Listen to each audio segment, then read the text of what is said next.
இன்றே டவுன்லோட் செய்து உங்கள் ஃபேவரட் ஷோக்களை என்ஜாய் பண்ணுங்க. தனா சார், என்ன நீ இந்த மேட்ச்லயே தோத்துருவ போல இருக்க. அதுவும் பைரவின்னு ஒரு சாதாரண பிளேயர் கிட்ட. நீ ஃபைனல்ஸ்ல என் பொண்ணு கிட்ட தோக்குறேன்னு தானே சொல்லி இருந்த. உன்னை பெரிய பிளேயர்னு நினைச்சு 10 லட்சம் ரூபாய் பேசுனதே வேஸ்ட் போல இருக்க. அங்க என் பொண்ணு ஃபர்ஸ்ட் செட்டை ஈஸியா வின் பண்ணிட்டா. இங்க பாரு, இந்த மேட்ச்லயாவது ஜெயிக்க பாரு. இல்ல நீ இந்த மேட்ச்ல தோத்து போய் பைரவி கிட்ட என்ன டீல் பேச வச்சிராத, சரியா?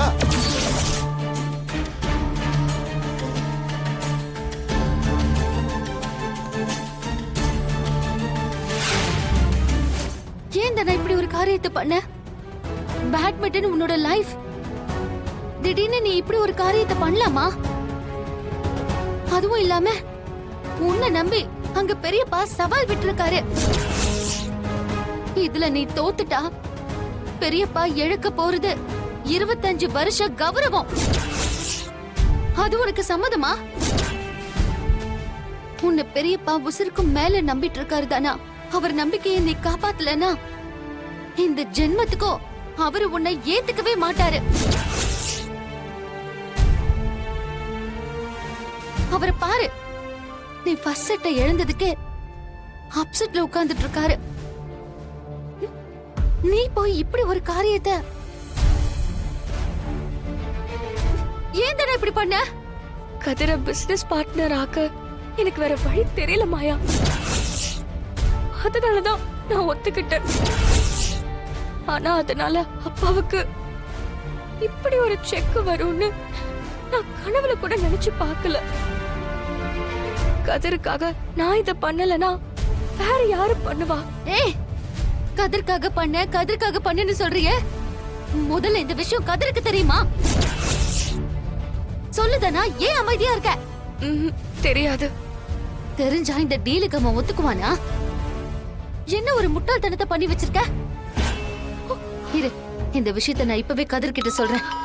மாயா, மாயா, பாரு, கதிரே கால் பண்றான். இரு, அவன்கிட்ட இப்பவே நான் சொல்றேன். மாயா வேண்டாம் மாயா. கதிர், மாயா எங்க இருக்க நீ? மாயா, நான் ஹாஸ்பிடல்ல இருக்கேன்.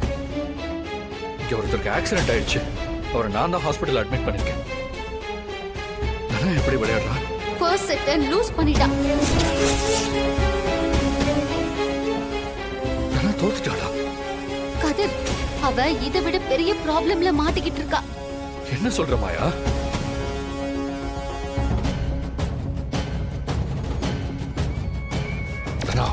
உனக்கு என்ன பைத்தியமா? பேட்மிண்டன்ங்கிறது உன் வாழ்க்கை, உன்னோட லட்சியம், உங்க அப்பாவோட கனவு. அதுவும் இன்னைக்கு உங்க அப்பாவுக்காக ஜெயிக்க வேண்டிய கட்டாயத்துல இருக்க. இந்த டோர்னமெண்ட்ல நீ தோத்துட்டா, அதுவும் எனக்காக பணம் வாங்கிட்டு தோத்துட்டேன்னு தெரிஞ்சா, இதுக்கப்புறம் நம்ம மூஞ்சிலே முடிக்க மாட்டாரு. நம்மள வெறுத்து வருதுன்னா, நேர்மையான மனுஷனுக்கு பிறந்த பொண்ணான்னு இனிமே உனக்கு கேவலமா பார்க்க ஆரம்பிச்சிருப்பாரு. அதுக்கும் நான் காரணம்னு தெரிஞ்சு என்னால நினைச்சே பார்க்க முடியல தானே. உங்க அப்பாவுக்கு ஜெயிக்க வேண்டியது உன்னோட கடமை தானே. எக்காரணத்தை கொண்டு நீ தப்பு பண்ணிடாத.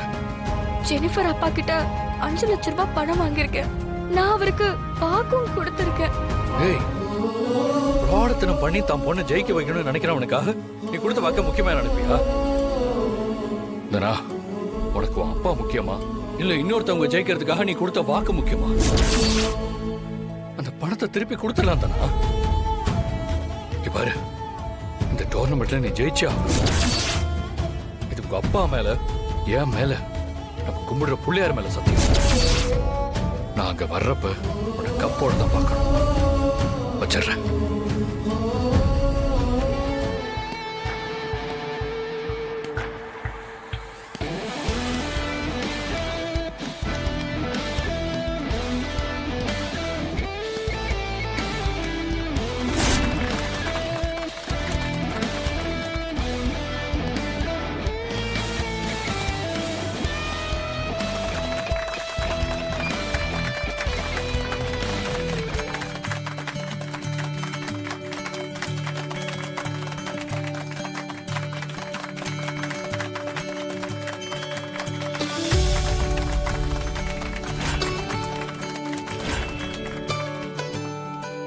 தனா வெற்றி பெற்றிருக்கிறார். தனா மறுபடியும் ஃபைனலுக்கு போகிறார்.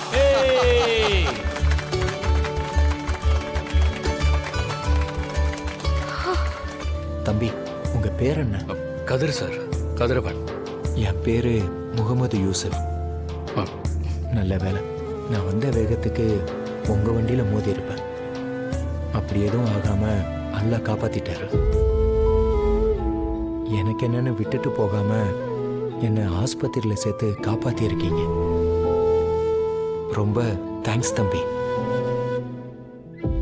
என் வீட்டம்மா சொன்ன மாதிரி இங்க ஒரு வேளையும் அமையாம நான் ரொம்ப கஷ்டப்பட்டேன் தம்பி. ஒருவேளை சாப்பாட்டுக்கே கஷ்டப்பட்டோம்னா பார்த்துக்கோங்களேன். ஒரு வாய்ப்பு கிடைச்சு கடனை உடனே வாங்கி துபாய் போயிட்டேன். என் வீட்டம்மா சொன்ன மாதிரி நான் ஒன்றும் அங்கே ஆஃபீஸ்லலாம் வேலை பார்க்கல. அப்ப என்ன வேலை பார்த்தீங்க? வீட்டை க்ளீன் பண்ணுறது, குப்பை அள்ளுறது, இந்த மாதிரி வேலையை தான் பார்த்தேன். ஆனால் நேரங்காலம் பார்க்காம வேலை பார்ப்பேன். கடுமையாக உழைப்பேன். சிக்கனமாக செலவு பண்ணி மிச்சத்தை என் மனைவிக்கு அனுப்பி விடுவேன். கடனெல்லாம் அடைச்சிட்டு இப்போ நல்லா இருக்கும் தம்பி. 2 வருஷம் சம்பாதிச்சதுல வீடு, காரு, நகைன்னு எல்லாம் வாங்கி இப்பதான் ரொம்ப நல்லா இருக்கும் தம்பி. இல்ல, நீங்க என்ன வேலை பார்க்குறீங்களோ அதே நீங்க சொல்லிருக்கலாமே சார். எதுக்கு வீட்டில் மறைச்சிங்க? நான் பார்க்குற வேலையை எதுவும் அலட்சியமா நினைக்கல. அப்படி கஷ்டமான வேலையை பார்க்கணுமான்னு அவங்க நினைச்சிடக்கூடாதுல்ல. நான் லவ் மேரேஜ் தான் தம்பி. என் மாமனாரு என் மகளை எப்படி வச்சு காப்பாற்ற போறேன்னு என்னை திட்டிக்கிட்டே இருப்பாரு. ஆனா இன்னைக்கு அவரோட 2வது பொண்ணுக்கு என்ன மாதிரி மாப்பிள்ளை வேணும்னு தேடுறாரு. இது எல்லாமே இந்த வேலையால தான். பொண்டாட்டி பிள்ளைய பார்த்துட்டு சந்தோஷமா ஊருக்கு கிளம்பலான்னு நினைக்கிறப்பதான் இப்படி ஒரு விபத்து நடந்து போச்சு. தம்பி, என்னை காப்பாத்தின உனக்கு ஏதாவது உதவி செய்யணும்னு நினைக்கிறேன். தம்பியை பத்தி சொல்லுங்களேன். நானும் சரியான வேலை இல்லாம தான் சார் கஷ்டப்பட்டுட்டு இருக்கேன்.